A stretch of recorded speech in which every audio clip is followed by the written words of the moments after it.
As Ode to Joy plays over North America, the flag of the European Union flies. Sounds strange, doesn't it? But in recent years, more and more scenarios about Canada joining the European Union have been discussed. But why would Canada want to make such a move?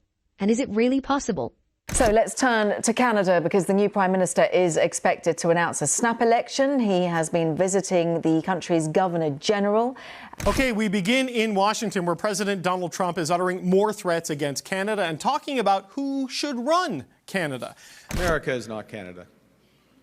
And Canada never, ever will be part of America in any way. Today, we will look at possible scenarios for Canada's accession to the EU. We will discuss the economic and political effects, the impact on the global balance of power, and how Canadians view the idea. Is Canada preparing to become the 28th member of the EU? Let's get started. Why might Canada want to join the EU? At first glance, the idea may seem outlandish.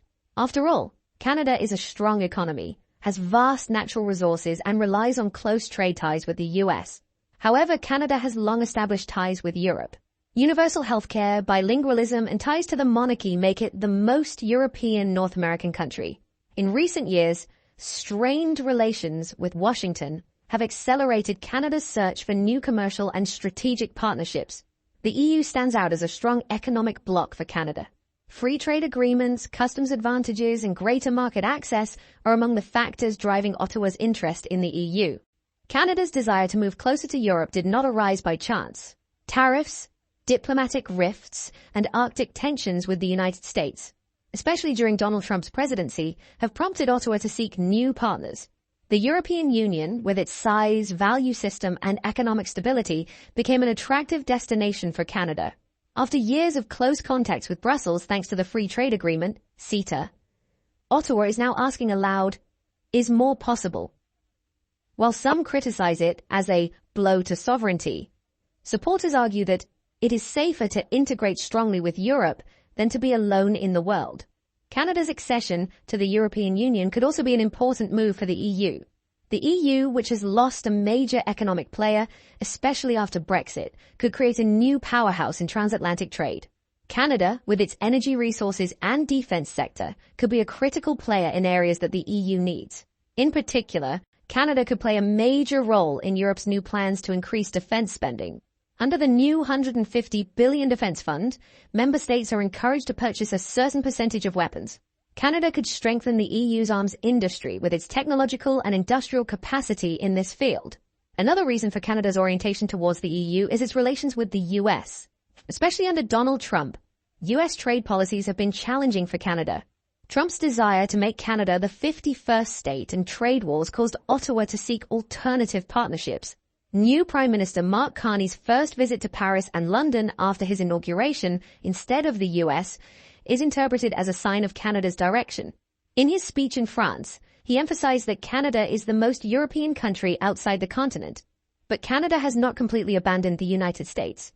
It remains committed to NATO and is actively participating in European-backed missions in Ukraine. It is, however, on the brink of a trade war with Washington and is seeking closer economic ties with the EU. At the root of this approach is Canada's desire to reduce its dependence on the United States. Most of the country's exports still go to its neighbor. The recent trade wars with Washington and disagreements over defense spending are fueling the idea of why not look elsewhere. As new Prime Minister Mark Carney has said, we need to be able to make independent decisions in a multipolar world. The US is not the only option.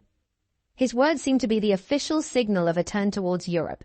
Especially after Trump's tariffs and protectionist moves shook the backbone of the Canadian economy, Ottawa has embraced the idea that we must find alternatives to the big market. But how can Canada, a country that has been out of the shadow of European colonies for hundreds of years and integrated with the United States on a north-south axis, be interested in connecting across the Atlantic to Brussels? The answer to this question is based on realpolitik rather than history and emotion. First, if Canada joins the EU, it will have full access to the European market, expanding the scope of duty-free trade. Second, it would be able to step out of the US shadow in defense and foreign policy and become a partner in Europe's Re-Armament projects.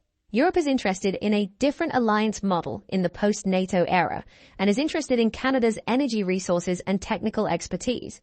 For a long time, EU countries have been trying to reduce their dependence on foreign energy, in part due to tensions with Russia. Canada is a strong supplier of energy and minerals. In this way, the two sides' interests overlap. Recent polls show interesting results when it comes to how this idea is received by the public. Around 40-50% say yes, joining the European Union would give us more options. Young people and those living in large cities are particularly interested in sharing cultural and political values with Europe. Canada has a kind of European identity and shares a modern welfare state, they say. Opponents cite reasons such as loss of sovereignty, geographical distance, and internal problems within the EU. There is no clear majority, but the very fact that this issue is being seriously discussed is a big change in itself. Is Canada's EU membership realistic? While the idea sounds interesting in theory, in practice there are serious obstacles. Article 49 of the Treaty on European Union states that only European states can apply for membership. But there is no precise definition of this term.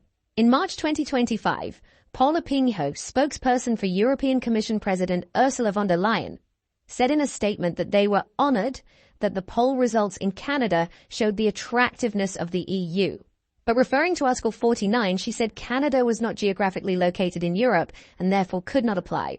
Canada is geographically located in North America, which is an obstacle for Canada's EU membership. However, a 1992 document by the Commission of the European Community states that European identity is not just about geographical location. According to the document, proximity, common ideas, values, and historical interaction should also be taken into account. In this context, another reference point for EU membership is the Council of Europe.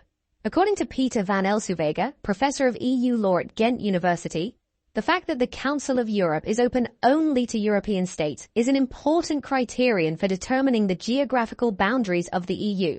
But Canada is not a member of the Council of Europe. Has any non-European country ever applied to join the EU? Non-continental European countries have requested to join the EU before, and even eventually did so. Southern Cyprus, culturally and politically European, but geographically located in West Asia, became a full member of the EU in 2004. Turkey is an official EU candidate country, although accession negotiations have been stalled for years. Morocco applied to join in 1987 but was rejected because it was not a European country. According to Van Elsewege, one of the biggest obstacles to joining the EU is that, unlike Cyprus and Turkey, Morocco and Canada are not members of the Council of Europe. Van Elsewege noted that the situation is fundamentally different for Cyprus and Turkey. In the former, the European Commission decided that Southern Cyprus's role in the development of European culture and civilization, as well as its close cultural, political, and economic ties with the rest of the continent, made the application admissible. Geography and history, on the other hand, play a role in Turkey being considered a European state. This was already the case in the association agreement signed between the European Economic Community and Turkey in 1963, which referred to a possible future membership application by Turkey.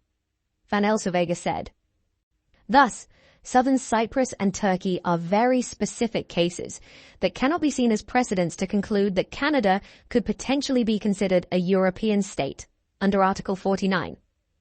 The most likely conclusion is therefore that Canada cannot legally join the EU because it is not culturally, politically, or geographically European. And therefore, a hypothetical Canadian application would require a legal review of the treaties. On the other hand, research shows that Canadians are undecided about joining the European Union. Opinions are split both positively and negatively. While 44% of Canadians think the government should definitely or probably consider EU membership, 34% are opposed. 1 in 4 are undecided. So why should Canada join the EU? The answer to this question is not only about Canada's own interests, but also about strategic goals around the world. Joining the EU would allow Canada to play a stronger role in international affairs. In addition, developing joint projects with the EU could help Canada stay at the forefront of environmental and technological developments. At the same time, the EU's strong foreign policy and security strategies can help Canada become a more influential player in the global arena. Accession to the EU could create new opportunities for Canada.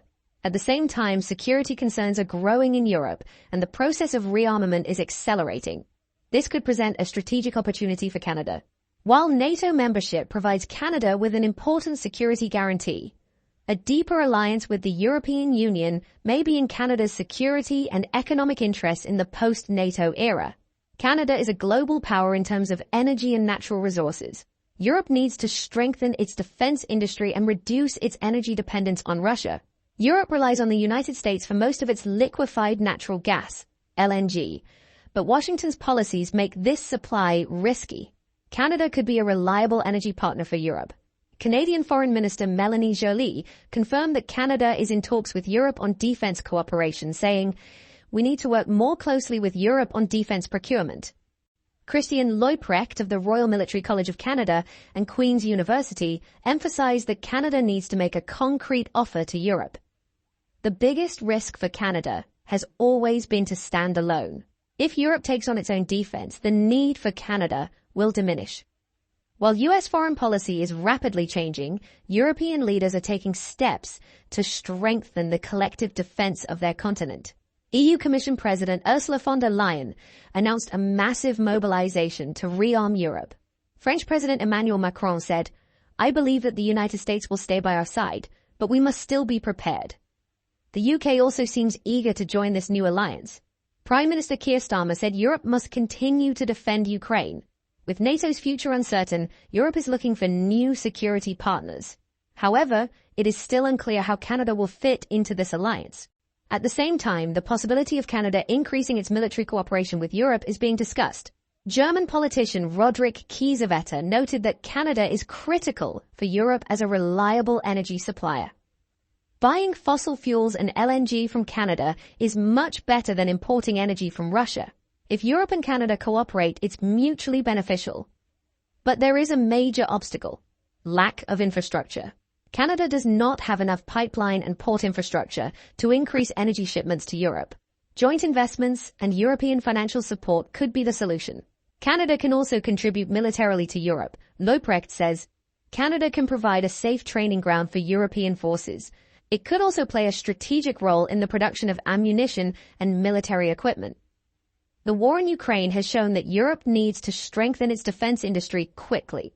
Europe is investing in air and missile defense systems, but it is difficult to ensure complete protection. This is where Canada can be an important partner in the supply of critical minerals and defense technology. Canada's effort to strengthen its relationship with the European Union is not limited to the economic and trade spheres, but also involves a new orientation in terms of defense strategies, seeking to reduce its defense dependence on the United States. Canada aims to establish closer cooperation with the EU and establish alternative sources of supply. In this context, the Canadian government is in talks to procure defense equipment, especially fighter jets, in Europe. A senior Canadian government official stated that the country is considering purchasing fighter jets from Europe to strengthen its defense industry and plans to increase local production capacity. Defense Minister Bill Blair announced that Canada is looking at alternatives such as Sweden's Saab Gripen, while maintaining its existing F-35 deal with the United States. Saab offers Canada the opportunity to assemble Gripen aircraft locally and carry out maintenance in the country. With such options, Canada aims to increase both its economic and strategic independence by diversifying its defense procurement. On the other hand, the European Union recently announced a new security strategy for 2030. This strategy encourages EU countries to outsource more of their military spending to European suppliers. Under the new regulations, EU countries will have to make at least 65% of their defense purchases from producers in the EU, Norway, or Ukraine. Canadian Prime Minister Mark Carney has been closely following these developments in Europe and has been meeting with French President Emmanuel Macron and UK Prime Minister Keir Starmer. Canada's desire to cooperate with the EU in the field of defense is in line with Europe's moves towards strategic autonomy.